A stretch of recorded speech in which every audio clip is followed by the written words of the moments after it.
Hello dear students, in this video we are going to start basic accounting concepts, or we can say assumptions of accounting principles. First part is business entity concept, or we can say separate entity concept.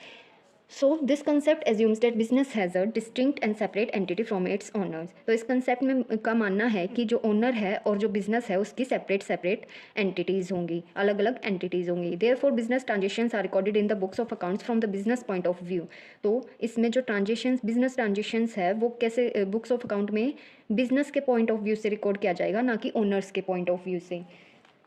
हम मान के चलते हैं अगर एक person है श्याम, तो उसका जनरल स्टोर होगा, श्याम जनरल स्टोर. तो इसमें बिजनेस कौन कर रहा है? श्याम कर रहा है. प्रॉफिट भी श्याम को अर्न होगा और लॉसेस भी किसको होंगे? श्याम को होंगे.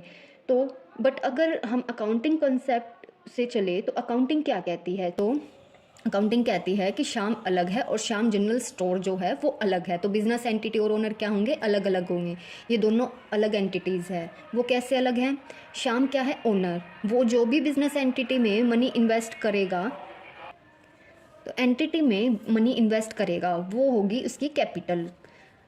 और बिजनेस एंटिटी उस कैपिटल को कैसे यूज़ करेगी? बिजनेस एक्टिविटीज़ को परफॉर्म करने में, like purchase goods, purchase assets, पे एक्सपेंसेस, सेल गुड्स. ये सब करने के बाद बिजनेस को या तो प्रॉफिट होगा या लॉस होगा. हम मान के चलते हैं कि बिजनेस को क्या हुआ? प्रॉफिट हुआ. तो वो प्रॉफिट बिजनेस एंटिटी से ओनर को ट्रांसफ़र होगा, मतलब शाम को. ठीक है. बिजनेस एंटिटी ने शाम को जो प्रॉफिट ट्रांसफ़र किया है वो क्या थी?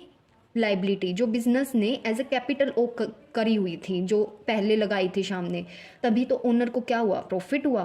कहने का मतलब ये है कि यहाँ जब भी बुक्स ऑफ अकाउंट बनाओ तो बिजनेस पॉइंट ऑफ व्यू से बनाओ, क्योंकि हम अपने पर्सनल एक्सपेंसेस और बिजनेस एक्सपेंसेस को अलग अलग कर सकें. ऐसा क्यों? क्योंकि हम अपने बुक्स ऑफ अकाउंट में क्या रिकॉर्ड नहीं कर सकते? अपने पर्सनल एक्सपेंसेस, क्योंकि ये गलत होगा. ऐसा हुआ तो क्या होगा? बिजनेस में एक्सपेंसेस इंक्रीज हो जाएंगे, उससे हमें प्रॉफिट कम होगा, लॉसेस ज़्यादा होंगे. इसलिए पर्सनल इनकम और एक्सपेंसेस और जो हमारी बिजनेस इनकम और एक्सपेंसेस है को डिस्टिंक्ट रखने का कंसेप्ट ही क्या है? बिजनेस एंटिटी कंसेप्ट है. और ये कंसेप्ट इसीलिए लाया गया है कि ओनर की एंटिटी अलग और बिजनेस की एंटिटी अलग होगी.